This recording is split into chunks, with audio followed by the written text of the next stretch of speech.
안녕하세요. 북포인트입니다. 오늘은 최근 오랜 기간 베스트셀러 자리를 지키고 있는 불변의 법칙, 절대 변하지 않는 것들에 대한 23가지 이야기 책 가지고 왔습니다. 이 책은 세계적인 베스트셀러 돈의 심리학의 저자인 모건 하우절이 3년 만에 내놓은 신작이었는데요. 모건 하우젤은 미국 최고 경제 매거진 기자 팟캐스트 칼럼니스트로 활동하고 있는 분이시고요. 13년 동안 금융과 재정에 관한 다양한 글을 블로그와 트위터에 올려서 열성 팬을 가지고 있는 분이십니다. 어려운 이야기를 쉽게 동화처럼 들려주는 작가이기도 하신데요. 이번에 나온 책은 출간하자마자 베스트셀러 자리에 오르면서 많은 독자들에게 극찬을 받은 책입니다. 돈과 투자 영역을 넘어서 인간 본성과 세상 이치에 관한 이야기를 다루고 있습니다. 주제로 꼽자면 세상 사람들은 이 세상이 어떻게 변할지에 대해서 늘 관심을 갖지만 미래를 대비하려면 오히려 과거나 지금이나 미래에도 변함이 없는 불변의 법칙에 대해 알아야 한다고 말하고 있습니다. 그래서 지금 23가지 23장으로 되어 있는데요. 서문을 일단 보면 언젠가 워런 버핏과 가깝게 지내는 남자를 만나 점심 식사를 했다. 편의상 그를 짐이라고 부르고 있다. 그에게 들은 이야기다. 짐은 2009년 말 워렌을 차에 태우고 시내를 달리고 있었는데 짐이 워런한테 물었습니다. 과연 경기가 회복될까요? 그러자 워런은 1962년에 가장 많이 팔린 초코바가 뭔지 알아요? 이렇게 물었다고 합니다. 모르겠는데요? 라고 대답하자 워렌은 스니커즈였어요. 그럼 현재 가장 많이 팔리는 초코바는 뭘까요? 이렇게 물었다고 합니다. 모르겠는데요? 그러자 워렌은 스니커즈예요. 이렇게 답했다고 합니다. 이 대화는 그렇게 끝났지만 이 단편적인 대화에서 알 수 있듯이 세상은 늘 변화하지만 절대 변하지 않는 것들이 있다는 것이죠. 그런 것들에 대해서 23가지나 얘기해주고 있습니다. 첫 번째에 대해서 보면 이토록 아슬아슬한 세상, 지나온 과거를 돌이켜보면 앞으로의 미래는 알 수 없다는 사실을 깨닫게 된다. 이렇게 말하고 있습니다. 1장에서는요. 우리의 세상사가 생각지도 못한 작은 것들에 의해서 크게 좌우된다는 걸 알 수 있다 라고 말합니다. 그래서 여러 가지 사례를 예를 들어주는데요. 1776년 롱 아일랜드 전투는 조지 워싱턴이 이끈 대륙군에게 재앙이었다. 1만 명 병력의 대륙군이 배 400척의 함대를 거느린 영국군에게 대피했기 때문이다. 사실 그보다 훨씬 더 나쁜 결과를 맞을 수도 있었다. 미국 독립전쟁이 그대로 끝나버릴 수도 있었다. 영국 해군이 이스트강 상류로 올라갔다면 워싱턴의 대륙군은 도간에 든 쥐의 신세가 되어서 전멸했을 것이다. 하지만 그런 일은 일어나지 않았다. 바람이 도와주지 않아 영국 해군이 이스트강 상류로 올라갈 수 없었기 때문이다. 그래서 역사학자 데이비드 맥컬로프는 이렇게 말했다고 합니다. 만일 1776년 8월 28일 밤에 바람이 반대 방향으로 불었다면 아마도 모든 게 끝났을 겁니다. 그랬다면 미국이 탄생할 수 없었다는 뜻이죠. 고작 바람 하나 때문에 역사가 바뀌었다는 것입니다. 이 외에도 또 대형 여객선 루시타니아호 이야기를 하면서 사소한 결정이 얼마나 어마어마한 결과를 초래하는지에 대해서 얘기해 줍니다. 아주 하찮고 아무것도 아닌 요인이 다른 방향으로 움직였을 때 역사 속의 큰 사건들은 지금 우리가 아는 것과 전혀 다른 결과를 맞을 수도 있었다는 것이죠. 그만큼 이 세상은 아슬아슬한 곳이라는 것입니다. 미래를 알려면 과거를 보라고도 하지만 과거를 봐도 미래를 알 수 없는 것이 사실이라고 합니다. 세상 모든 일은 예측 불가능한 방식으로 서로 영향을 주고받고 그 결과가 증폭되기 때문이죠. 그래서 우리는 늘 특정한 사건이 아니라 사람들의 행동 패턴을 토대로 예측해야 한다는 것입니다. 그리고 열린 상상력을 지녀야 한다는 것이죠. 두 번째 장에서는요, 보이지 않는 것, 리스크에 대해서 얘기합니다. 사실 우리는 미래를 예측한 능력이 꽤 뛰어나죠. 다만 뜻밖의 놀라운 일을 예측하지 못할 뿐입니다. 그리고 그 예측하지 못하는 단 한 가지, 뜻밖의 놀라운 일이 모든 것을 좌우하곤 하죠. 언제나 가장 큰 리스크는 아무도 예상하지 못하는 리스크라고 합니다. 아무도 예상하지 못했기 때문에 아무도 대비할 수 없는 것이죠. 그러면서 한 가지 사를 얘기해줘요. 나사의 우주 비행사들이 로켓을 타고 우주에 올라가기에 앞서 열기구를 타고 높은 고도에 올라가 테스트를 했다고 합니다. 1961년 5월 4일 한 열기구가 미국인 빅터 프레더와 또 다른 조종사를 태우고 지구와 우주의 경계선에 가까운 11만 3,720피트 상공까지 올라갔습니다. 이것은 나사에서 새로 개발한 우주복을 테스트하는 프로젝트였는데요. 비행은 성공적이었고 우주복도 제 역할을 훌륭하게 해냈습니다. 프레더는 지구를 향해 하강하면서 숨을 쉴 수 있는 고도에 이르자 신선한 공기를 마시려고 헬멧의 안면 보호용 유리를 열었습니다. 예정대로 바다 위에 착수했고 헬리콥터가 그를 안전하게 끌어올릴 계획이었죠. 하지만 작은 사고가 발생합니다. 헬리콥터에서 내려온 줄을 잡는 과정에서 그가 미끄러져 바다에 빠진 것이죠. 사실 이것은 그렇게 위험한 상황이 아닐 수 있습니다. 헬리콥터에 있던 사람들도 별로 당황하지 않았어요. 우주복은 방수 기능도 있고 물에 뜨게 되어 있었기 때문이었죠. 하지만 안면 보호용 유리를 열어놓은 프레더는 바닷물에 그대로 노출되어서 우주복 안으로 물이 들어오기 시작했고 결국 익사를 하게 됩니다. 우주를 보내는 프로젝트에서 얼마나 많은 것을 대비했을까요? 엄청난 전문 지식을 동원해서 수많은 만일의 사태를 예상했을 것입니다. 발생 가능할 수 있는 온갖 시나리오와 그에 대한 대응책을 구상해뒀을 것이죠. 그런데 아무도 생각하지 못한 아주 작은 실수 하나가 재앙을 불러일으킨 것입니다. 재무설계사 칼 리처즈는 당신이 모든 시나리오를 남김없이 고려했다고 생각한 후에 남아있는 게 바로 리스크다 라고 말합니다. 상상할 수 있는 모든 위험에 대비한 후에 남는 그것이 바로 보이지 않는 리스크라는 것이죠. 또 매년 1월에 발간하는 이코노미스트는 그 해에 대한 예측을 싣고 있는데요. 2020년 1월에 발간한 이코노미스트에는 코로나19 팬데믹에 대한 언급은 한마디도 없었다고 합니다. 또 2022년 1월에 발간한 호에는 러시아의 우크라이나 침공에 대한 언급도 전혀 없었죠. 바로 이것이 포인트입니다. 가장 큰 뉴스, 가장 큰 리스크, 가장 중대한 결과를 초래하는 사건은 늘 예상하지 못한 사건이라는 것이죠. 향후 10년간 나타날 가장 큰 리스크와 가장 중요한 뉴스는 지금 아무도 언급하지 않는 그 무언가일 수 있다는 것입니다. 중요한 것은 현실에 대한 우리의 관점과 지식이 제한적일 수 있다는 사실을 받아들여야 한다는 것이죠.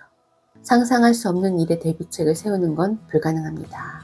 하지만 두 가지를 기억하라는 것이죠. 캘리포니아 사람들이 지진을 바라보는 것처럼 리스크를 바라보라. 그들은 대규모 지진이 언제고 반드시 일어날 것이라고 생각합니다. 하지만 언제, 어디서, 어떤 강도로 일어날지는 모르죠. 정확히 예측할 순 없지만 구급대원들이 준비되어 있고 지진이 100년 동안 일어나지 않을 수도 있지만 건물이 지진을 견딜 수 있게 설계되어 있다는 것입니다. 즉 예측이 아니라 준비성에 투자를 하라는 것입니다. 정확한 예측이 있어야 대비를 하겠다고 생각하지 말고 언제든 위험한 리스크가 있을 수 있기 때문에 대비하라는 것이죠. 그리고 상상할 수 있는 리스크만 대비하면 상상하지 못한 리스크는 준비되지 않은 채 맞이할 수 있다는 사실을 기억해야 합니다. 3장에서는요, 기대치와 현실에 대해서 얘기합니다.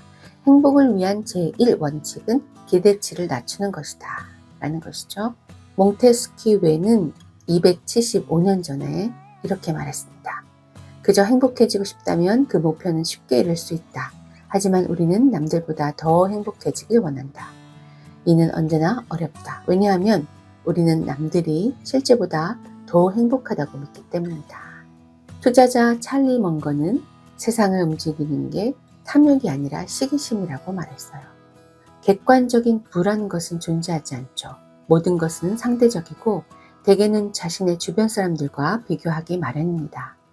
내가 삶에서 무엇을 얻을 자격이 있는지, 무엇을 기대해야 하는지 결정하는 가장 쉬운 방법이 되겠죠. 무의식적으로든 의식적으로든 우리 모두는 주변을 둘러보면서 이렇게 중얼거립니다. 남들은 뭘 갖고 있지? 남들은 무엇을 하지? 나도 저걸 가져야 하는데, 나도 저걸 해야 하는데, 이렇게 말이죠. 예전에는 나와 주변 사람 대다수의 차이가 그렇게 크지 않았죠. 기대치가 쉽게 높아지지 않는 시대였습니다. 왜냐하면 주변에 나보다 훨씬 더 잘 사는 사람이 거의 없었기 때문이죠. 오늘날보다 작은 집도 만족스러웠습니다. 나뿐 아니라 남들도 그 정도 되는 집에 살았기 때문이죠. 남들도 그렇게 사니까 옷도 물려받고, 남들도 그렇게 하니까 휴가를 캠핑만으로도 만족했습니다. 하지만 오늘날 소셜미디어를 생각해 보세요. 소셜미디어에서는 세상 사람 모두가 남들의 삶을 볼 수 있게 됩니다. 그래서 부풀린 삶, 꾸며낸 삶, 보기 좋게 수정된 삶인 경우가 많습니다. 남들 삶의 하이라이트만 모아놓은 편집 결과만 보고 우리들은 자신의 삶과 비교합니다. 사람들은 소셜미디어에서는 자기 삶의 좋은 면만 더 좋게 꾸미고 나쁜 면은 꼭꼭 숨기는데도 말이죠. 오늘날의 경제는 세 가지를 만들어내는데 뛰어납니다. 부를 과시하는 태도, 타인의 부에 대한 불타는 시기심. 그래서 행복해지고 싶다면 기대치를 관리하는 게 정말 중요하다고 말합니다. 기대치를 낮춰서 낮은 수준으로 살란 얘기가 아닙니다. 이 기대치의 힘은 얼마나 큰지 아십니까? 기대치는 할리우드 스타를 비참한 기분에 빠지게도 하고 가난한 가족에게 만족감을 안겨주기도 합니다. 부부간에서도 마찬가지입니다.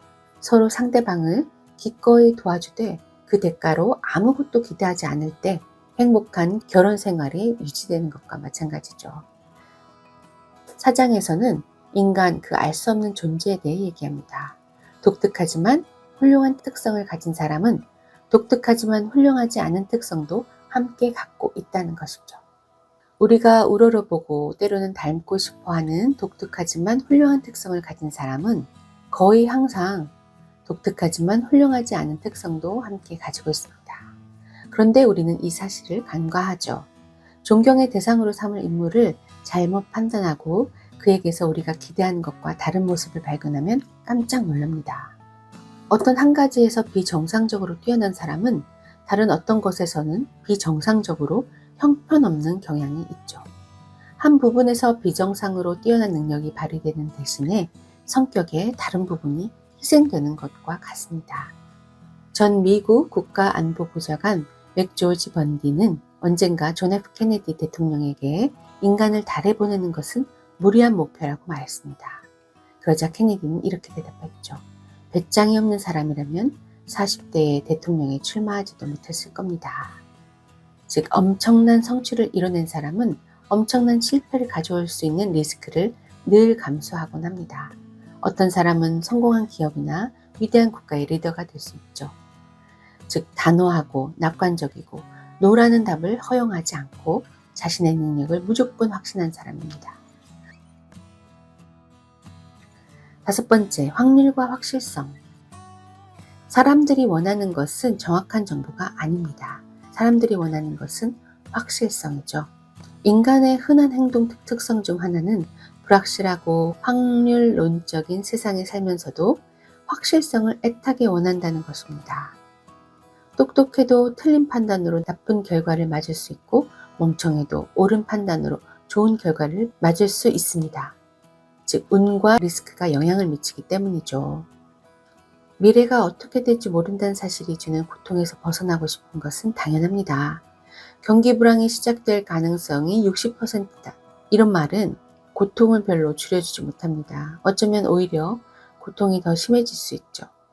올해 경기 불황이 찾아올 것이다. 이런 말은 사람들에게 꽉 잡을 수 있는, 의지할 수 있는 뭔가를 제공합니다. 미래를 통제할 수 있다는 기분을 느끼게 하죠. 그리고 또 중요한 문제 하나는 이 거대한 세상에서 우리가 희귀한 사건의 발생 가능성을 과소평가하고 있다는 것입니다. 확률이 낮기 때문에 우리가 과소평가하고 있다는 것이죠. 1986년 에벌리 마리 애덤스는 복권에 당첨돼서 390만 달러를 받았습니다. 그리고 4개월 뒤 또 당첨돼서 140만 달러를 받았죠. 당시 그녀의 이야기는 아주 세상을 떠들썩하게 했습니다. 수학적으로 계산할 때 2번이나 복권에 당첨된 확률은 17조 분의 1이었기 때문이죠. 하지만 3년 뒤 수학자 퍼시 디아코니스와 프레더릭 모스텔러는 여기에 찬물을 끼얹습니다. 2번 복권에 당첨될 확률은 17조 분의 1이 맞죠. 하지만 매주 1억 명이 복권을 산다면 2번 당첨되는 누군가가 나올 확률은 실제로 꽤 높다는 것입니다. 즉 30분의 1인 거예요. 표본이 커지면 희한한 일이 일어날 가능성이 많아진다는 것입니다. 물리학자 프리먼 다이스는 초자연적 힘이나 마법이 작동한 것처럼 보이는 희귀한 사건도 사실은 기본적인 수학으로 설명할 수 있다고 말합니다. 즉, 평범한 사람의 생활에서 기적 같은 일은 대략 한 달에 한 번 일어나죠. 하루 중 우리가 깨어서 적극적으로 활동하는 것은 약 8시간이라고 볼 때 그 시간 동안 1초에 한 번꼴로 뭔가를 듣거나 보거나 합니다. 따라서 우리에게 일어나는 사건의 수는 하루에 약 3만 개이고 한 달로 치면 약 100만 개입니다. 100년 만의 사건이란 건 100년에 한 번 일어난다는 뜻이 아니죠. 어느 해에든 그 사건이 발생할 확률이 약 1%라는 의미입니다. 이 1%가 굉장히 낮은 확률로 느껴지겠지만 수백 가지의 개별적인 100년 만의 사건들이 있다면 특정한 해에 그중 하나가 발생하는 확률은 꽤 높습니다. 또한 오늘날에는 끔찍한 재앙을 접할 가능성이 훨씬 더 높습니다. 어느 특정한 때에 당신이 사는 동네에 나쁜 사건이 발생할 확률은 낮죠. 그런데 대상 범위를 전국으로 넓히면 그 확률은 더 높아집니다.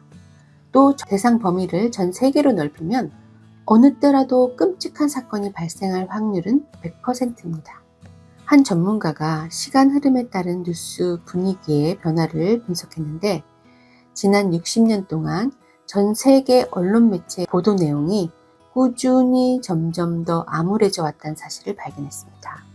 이것은 세상이 더 암울하고 혼란스러워진 게 아니죠.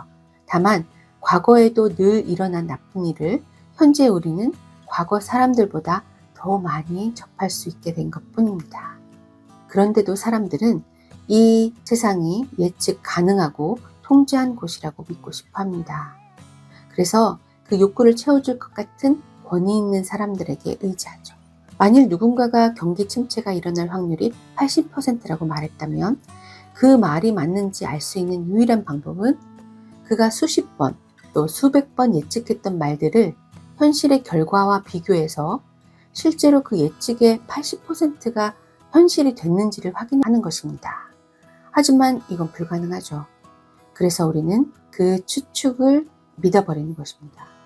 늘 경계하고 집중해야 할 것은 심각한 결과를 초래하는 치명적인 리스크죠. 만일 조종사가 1만 번 비행 중에 단 한 번 추락하는 확률이 있다고 해도 그 단 한 번이 치명적인 리스크라는 것입니다. 6장에서는요, 뛰어난 스토리가 승리한다. 스토리는 언제나 통계보다 힘이 세다. 입니다. 청중의 마음을 사로잡아 공감을 이끌어내는 스토리를 들려주는 사람이 대개 승리합니다. 뛰어난 아이디어나 옳은 설명, 또 합리적 이론이 승리하는 것이 아니죠. 세상에는 정보가 넘쳐나고 사람들은 그 모든 정보를 꼼꼼하고 차분하게 살펴보면서 가장 합리적이고 옳은 답을 찾기가 어려워요. 사람들은 늘 바쁘고 또 감정에 치우치기 때문에 언제나 훌륭한 스토리가 통계 자료보다 더 큰 설득력을 발휘합니다. 당신이 옳은 답을 갖고 있다면 성공할 수 있고 실패할 수도 있죠. 당신이 틀린 답을 갖고 있으면서 뛰어난 스토리텔러라면 성공할 가능성이 더 큽니다. 만일 당신이 옳은 답을 갖고 있으면서 동시에 뛰어난 스토리텔러라면 성공할 가능성은 거의 100%라고 합니다. 훌륭한 스토리에는 긍정적 감정을 불러일으키는 특별한 힘이 있죠. 사실적 정보와 수치를 제시할 때는 외면당하던 주제도 스토리를 가미하면 사람들의 관심을 끌어당길 수 있습니다. 그 예로 유발 하라리가 쓴 사피엔스 책은 비평가들 중에는 그 책에 새로운 내용이 없다 라고 지적을 합니다. 그리고 유발 하라리도 이렇게 말합니다. 이 책에 새로운 내용은 전혀 없다. 나는 고고학자도 영장류 동물학자도 아니다. 즉 여기에 내가 새로 연구해서 밝힌 내용은 없다. 다만 나는 널리 알려진 지식을 읽고 새로운 방식으로 표현했을 뿐이다. 라고 말이죠. 사피엔스의 매력은 새로운 사실이 아니라 뛰어난 필력에 있습니다. 스토리가 독자를 사로잡고 글의 흐름이 막힘이 없습니다. 즉 하라리는 이미 알려진 지식을 지금껏 누구도 해내지 못한 탁월한 방식으로 독자에게 전달하는 작가죠. 독자들이 원하는 건 지루한 강의가 아니라 기억에 남는 스토리입니다. 그래서 주제가 복잡할 때 스토리는 지렛대 역할을 합니다. 가장 설득력 있는 스토리는 사람들이 옳다고 믿고 싶어하는 것을 말해주는 스토리 또는 사람들이 직접 경험한 것과 관련된 스토리입니다. 뛰어난 스토리는 더는 나아질 수 없을 것 같은 무언가에 숨겨진 수많은 기회를 끌어냅니다. 무엇을 말하고 무엇을 만드느냐가 중요한 게 아니고 어떻게 말하고 어떻게 전달하느냐가 중요하다는 것이죠. 이후로는 7장 통계가 놓치는 것, 8장 평화가 혼돈의 씨앗을 뿌린다, 9장 더 많이 더 빨리, 10장 마법이 일어나는 순간, 11장 비극은 순간적이고 기적은 오래 걸린다, 12장 사소한 것과 거대한 결과, 13 희망 그리고 절망, 14 완벽함의 함정, 15 모든 여정은 원래 힘들다, 16 계속 달려라, 17 미래의 경이로움에 대하여, 18 보기보다 힘들고 보이는 것만큼 즐겁지 않다, 19 인센티브 세상에서 가장 강력한 힘, 20 겪어봐야 안다, 21 멀리 보이는 것에 관하여, 22 복잡함과 단순함, 23 상처는 아물지만 흉터는 남는다. 그리고 마지막으로는 당신이 생각해 볼 만한 질문들 이렇게 이어지고 있습니다. 굉장히 통찰력을 가지고 이 세상의 이치와 사람들, 인간의 성향에 대해서 분석해 놓은 책인 것 같아요. 그래서 이 책에는 물론 우리나라의 많은 리더들도 읽고 좋은 책이다 라는 평가를 내놓은 베스트셀러입니다. 여러분도 꼭 읽어보시길 바라고요. 다음 시간에 뵙겠습니다. 구독과 좋아요 부탁드려요. 감사합니다.